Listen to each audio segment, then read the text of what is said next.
حلال جانور کے کون کون سے اجزاء کھانا حرام ہے، اس کی وضاحت فرما دے۔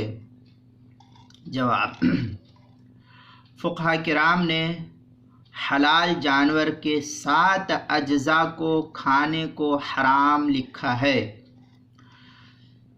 چاہے وہ بقرعید کے موسم میں قربانی کیا جائے یا عقیقہ کیا جائے، یا سال کے 12 مہینے کسی بھی دن کسی بھی حلال جانور کو قربان کیا جائے، چاہے مرغا، مرغی، بکرا، بکری، بطخ، بیل، بھینس، گائے، اونٹ، ان حلال تمام جتنے بھی جانور ہیں، سال کے 12 مہینے ان جانوروں کے اندر کے 7 اجزاء کو اللہ تعالیٰ نے حرام قرار دیا ہے۔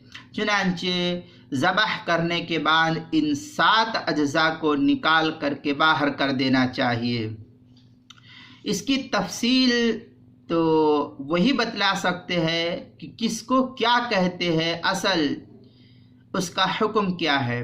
میں آپ کے سامنے صرف مسائل پیش کر سکتا ہوں، باقی آپ مجھے گوشت دکھلائے کہ گوشت کے اس اجزاء کو کیا کہتے ہیں، اس کا علم مجھے نہیں ہے۔ اس لیے جو ہے میں آپ کو بتلا دیتا ہوں یہ چیزیں کھانی حرام ہے۔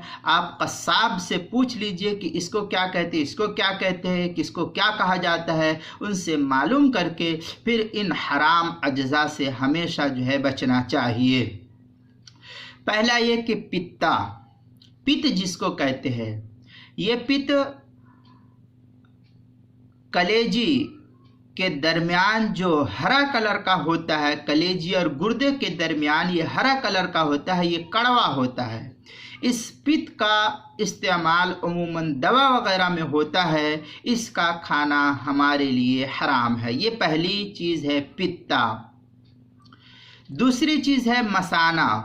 مسانہ کہتے ہیں پیشاب کی تھیلی کو جس میں پیشاب جمع ہوتا ہو۔ تیسرا غدود۔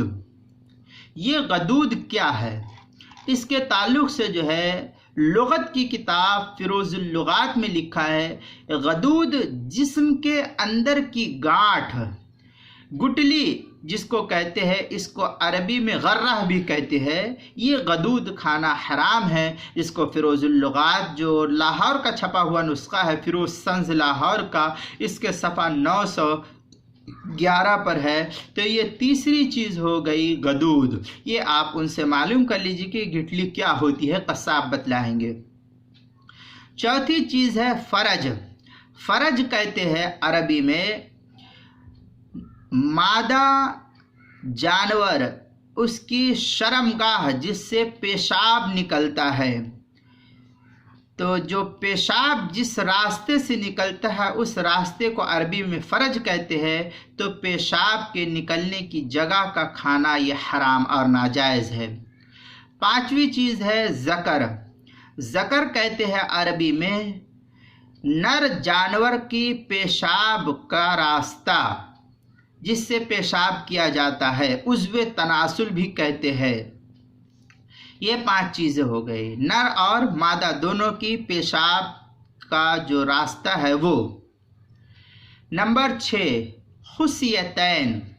خصیتین جس کو بعض علاقے میں کپورا بھی کہتے ہیں، بعض علاقے میں انڈوا بھی کہتے ہیں، بعض علاقے میں آڑ بھی کہتے ہیں۔ بہرحال جس علاقے میں جو بھی کہا جائے، کپورا خصیہ سب ایک ہی معنی میں ہے۔ بہر صورت خصیہ کا کھانا چاہے وہ مرغے کا ہو، بکرے کا ہو، یا اونٹ کا ہو، یا اور بھی کسی بھی چیز کا ہو، بہر صورت حلال جانور کا ان چیزوں کو جو خصیہ ہے اس کا کھانا حرام ہے۔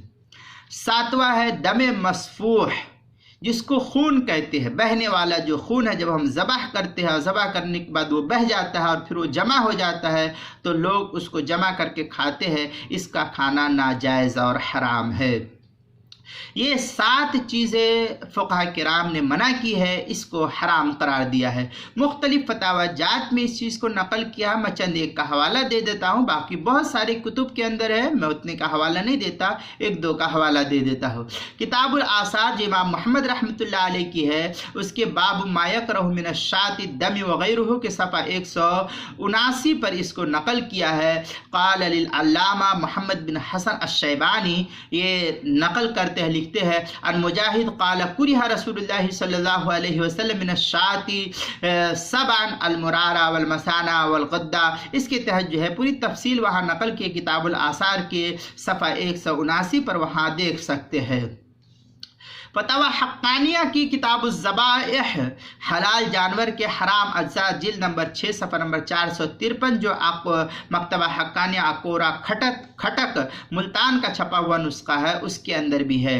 اور اسی طریقے سے مختلف فتاوی جات کے اندر بھی اس کو نقل کیا ہے۔ فتاوی محمودیہ جو مولانا سلیم اللہ خان صاحب رحمۃ اللہ علیہ کی تحقیق کے ساتھ چھپا ہوا ہے، اس کے حاشیے میں جلد نمبر 17 صفحہ نمبر 298 کے حاشیے میں جو ہے اس کو نقل کیا، حاشیہ نمبر 1۔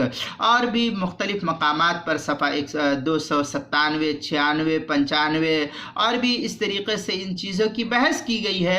بہر صورت 290 سے لے کر کے 300 صفحے تک جو ہے یہی کل بحث کی گئی ہے، اور بھی مختلف فتاوی جات میں اس کو کہا گیا ہے، آپ وہاں بھی دیکھ سکتے ہیں۔ یہ چند ایک فتاوی کا میں نے حوالہ دیا، اور امام محمد رحمۃ اللہ علیہ کی کتاب الآثار کا وہاں بھی دیکھ سکتے ہیں۔ فتاوی شامی وغیرہ کے اندر بھی اس کو بڑی تفصیل کے ساتھ نقل کیا ہے، وہاں بھی دیکھ سکتے ہیں۔